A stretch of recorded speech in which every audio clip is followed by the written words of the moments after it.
Hello everyone, this is Suman Mehta, your SS teacher, and today we will discuss some important questions of chapter 2nd in civics, that is the constitutional design. First question is here, give a brief description about some constituent members of India. Indian constitution framers का description देना है brief में बेटा। तो सबसे पहले मैं आपको आपकी बुक में ही आंसर दिखा रही हूँ। यहाँ पर कुछ फिगर्स साइड बाय साइड दी गई हैं, ये फिगर्स ही हमारे इस क्वेश्चन का आंसर हैं। सबसे पहले दिया गया है वल्लभ भाई जवाहर पटेल का डिस्क्रिप्शन, यानी हमारे देश के पहले गृह मंत्री और डिप्टी प्राइम मिनिस्टर, जिनका जन्म 1875 में गुजरात में हुआ और ये होम मिनिस्टर बने, इंफॉर्मेशन एंड ब्रॉडकास्टिंग मिनिस्टर भी बने अंतरिम सरकार के अंडर में, लॉयर थे और बारदोली पीजेंट सत्याग्रह जो सक्सेसफुल मूवमेंट था उसके ये मेजर लीडर थे। इन्होंने किसानों के अधिकारों के लिए अंग्रेजों के खिलाफ आवाज़ उठाई थी। Played a decisive role in the integration of the Indian princely states, और हमारे देश में अलग अलग राजाओं के राज्यों को मिलाने में इनका सबसे खास रोल रहा।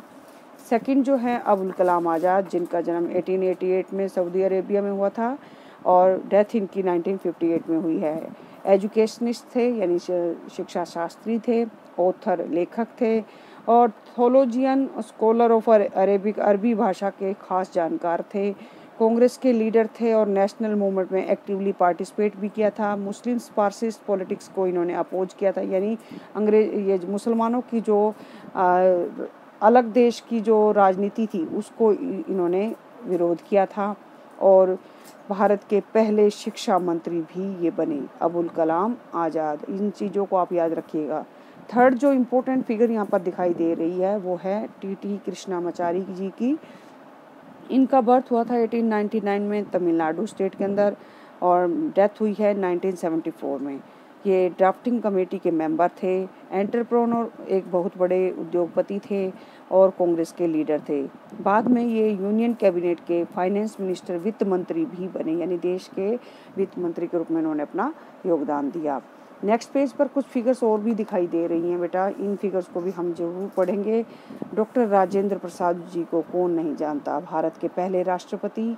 और इसके साथ ही साथ जो है इनका बर्थ दिया गया है 1884 में, बिहार में हुआ है। 1963 में इनकी डेथ हुई है। ये कॉन्स्टिट्यूएंट असेंबली के परमानेंट प्रेसिडेंट भी थे और लॉयर थे और अपना इनका एक इम्पोर्टेंट रोल चंपारण सत्याग्रह में भी देखने को मिला। यानी चंपारण सत्याग्रह में महात्मा गांधी जी के साथ मिलकर इन्होंने किसानों को और स्पेशली नील उत्पादक किसानों के अधिकारों के लिए आवाज़ उठाई थी।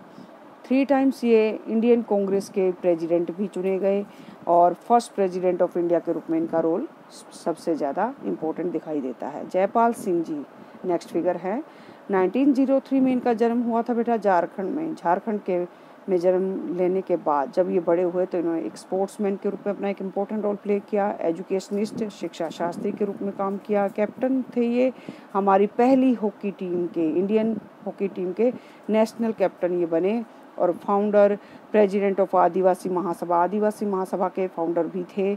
इन्होंने झारखंड पार्टी का निर्माण किया था झारखंड के अंदर। एच.सी. मुखर्जी, जो कि इनका जन्म हुआ है 1887 में बंगाल में और डेथ हुई थी 1956 में।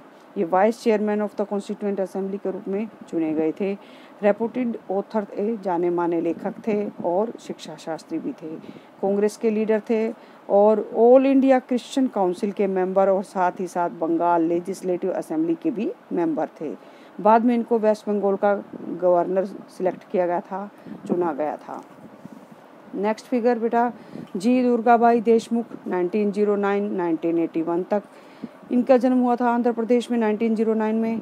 एडवोकेट थी, वकील थी और पब्लिक एक्टिविस्ट थी, यानी औरतों के अधिकारों के लिए, औरतों को जो है बचाने के लिए इन्होंने काफ़ी अपने जो है इम्पोर्टेंट रोल प्ले किए हैं। फाउंडर ऑफ आंध्र महिला सभा, आंध्र प्रदेश में आंध्र महिला सभा जो एक संस्था इन्होंने शुरू की थी और ये कांग्रेस की लीडर भी थी। बाद में ये सेंट्रल सोशल वेलफेयर बोर्ड की चेयरपर्सन के रूप में इस्टेब्लिश हुई। और सबसे ज़्यादा इम्पोर्टेंट जिनका रोल है अब मैं आपको बताने जा रही हूँ, बलदेव सिंह जी, जो कि हमारे अपने स्टेट हरियाणा से बिलोंग करते हैं। 1901 में इनका बर्थ हुआ था हरियाणा में, 1961 में इनकी डेथ हुई है। एक सक्सेसफुल इंटरप्रेन्योर थे, यानी सफल उद्योगपति बने। Leader of the Panthic Akali party in Punjab, Punjab में अकाली पार्टी जो पैथनिक अकाली पार्टी थी उसके एक लीडर थे ये। और कांग्रेस पार्टी ने कॉन्स्टिट्यूएंट असेंबली में इनको अपना नॉमिनी बनाकर भेजा था। लेटर ये जो है यूनियन कैबिनेट जो भारत में पहली बनाई गई उसके डिफेंस मिनिस्टर के रूप में इन्होंने अपना एक इम्पोर्टेंट रोल प्ले किया। हालांकि 299 मेंबर्स जो है कॉन्स्टिट्यूएंट असेंबली के मेंबर्स के रूप में थे, तो सबका तो डिस्क्रिप्शन इस बुक में नहीं आया और ना ही हम पॉसिबल है हमारे लिए भी करना। इन सबको याद नहीं रखा जा सकता। ओनली 5% या 6% का हमें डिस्क्रिप्शन याद रखना होगा इस क्वेश्चन की डिमांड को पूरा करने के लिए। नेक्स्ट मैं आपको सेकंड क्वेश्चन करवाने जा रही हूँ बेटा, वो है what is the constitutional design. जैसा कि हमारे चैप्टर का नाम भी है, हेडिंग भी कॉन्स्टिट्यूशनल डिज़ाइन है, तो पता होना चाहिए। अब इसमें जो है मैं आपको बता दूं कि ये जो कॉन्स्टिट्यूशनल डिज़ाइन है इसमें कुछ प्रोसीजर्स लिखे गए हैं जो कि हमारे गवर्नमेंट के फॉर्मेशन से रिलेटेड है, यानी सरकार कैसे बनाई जाएगी। ये डिस्क्राइब करता है कि पावर्स कैसे शेयर की जाएंगी गवर्नमेंट के डिफरेंट ऑर्गन्स में, और इसके अलावा कुछ रिस्ट्रिक्शंस भी लगाता है गवर्नमेंट की पावर यूज करने पर। यानी सिटीजन्स के राइट्स की बात की जाए, गवर्नमेंट कैसे चुनी जाएगी, उस पर कुछ कैसे जो है कंट्रोल इस्टेब्लिश किया जाएगा।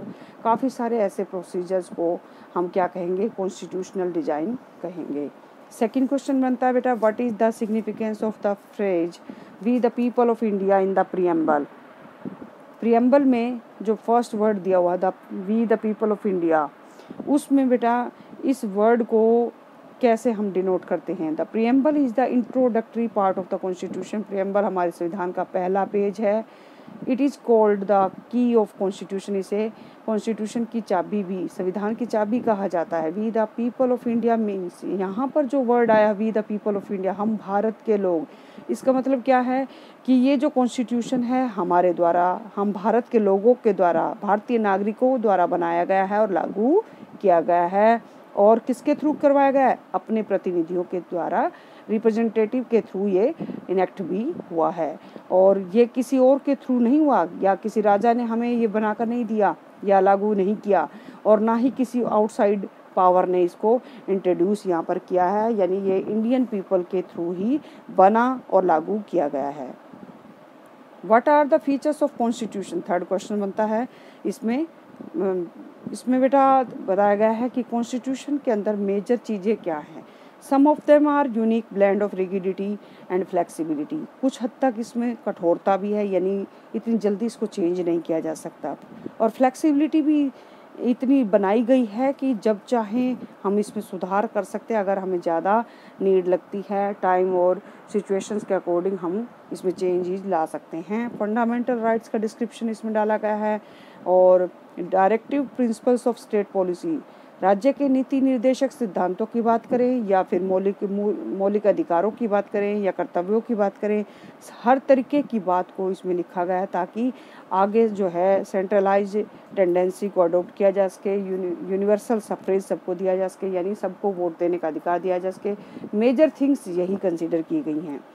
Where is original constitution of India kept. अब बात आती है एक ऐसे क्वेश्चन की जो कि कई बार मन में उठता है लेकिन बुक में नहीं दिया गया, कि जो ओरिजिनल कॉन्स्टिट्यूशन ऑफ इंडिया है उसको कहाँ रखा गया है। The original copies of the Indian constitution written in Hindi and English. ये जो ओरिजिनल कॉन्स्टिट्यूशन है वो हिंदी और इंग्लिश में लिखा गए हैं, और ये हीलियम फाइल्ड केसेस के अंदर लाइब्रेरी ऑफ द पार्लियामेंट में रखे गए हैं। यानी भारत की जो संसद भवन है उसमें एक लाइब्रेरी है और उसके अंदर हीलियम की फाइल कवर के अंदर उसको अच्छे से सहेज कर रखा गया है। और नेक्स्ट क्वेश्चन बनेगा बेटा, who wrote preamble of Indian constitution. एक इम्पोर्टेंट क्वेश्चन जिसमें फोकस किया जाना चाहिए मेरे हिसाब से। ये क्वेश्चन आपको किसी भी हेल्प बुक में शायद ही मिले।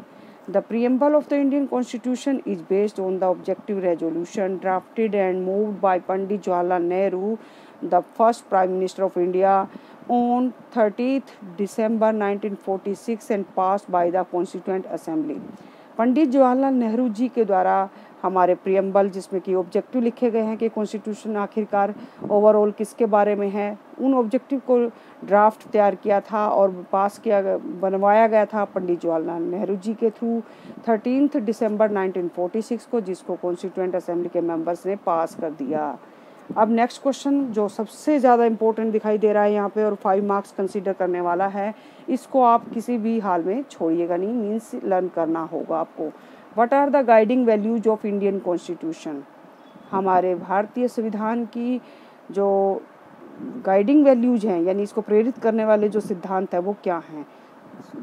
तो काफ़ी सारे जो है प्रिंसिपल्स हैं यहाँ पर जिनको हम गाइडिंग वैल्यूज के रूप में कंसीडर करते हैं इंडियन कॉन्स्टिट्यूशन के।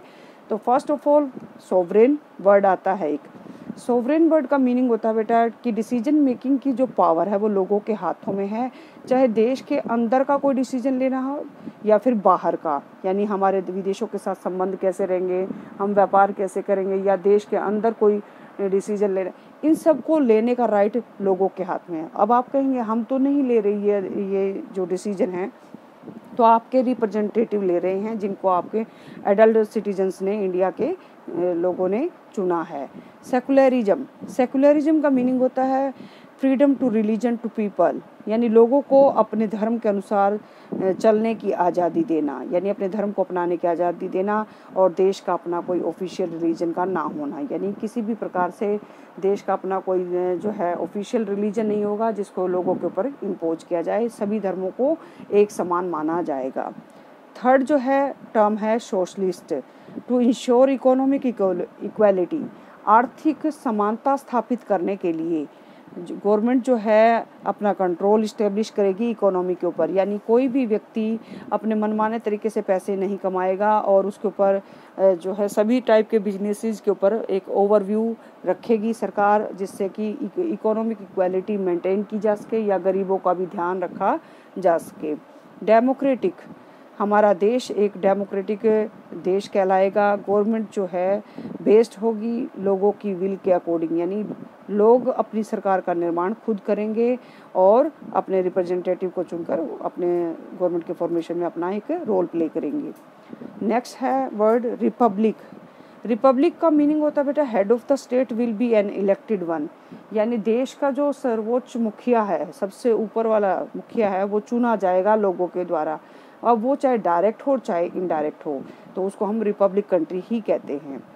कुछ और भी वैल्यूज हैं जिनको यहाँ पर बताया गया है। Values of liberty, equality, fraternity and justice are reflected in our constitution. हमारे देश में आज़ादी, समानता, भाईचारा और सामाजिक न्याय को स्थापित किया गया है संविधान के द्वारा। इन सब वर्ड्स को भी लिखा गया है ताकि ये सुनिश्चित किया जा सके कि किसी भी प्रकार का कोई डिस्क्रिमिनेशन ना हो। आज के लिए बेटा बस इतना ही। अब मुझे उम्मीद है आपको ये क्वेश्चन समझ में आए होंगे और आप इनको लर्न भी कर सकते हैं, और अगर चाहें तो लिख भी सकते हैं, क्योंकि आगे एग्ज़ाम के पॉइंट ऑफ व्यू से ये बहुत ज़्यादा इम्पोर्टेंट हैं। Thank you.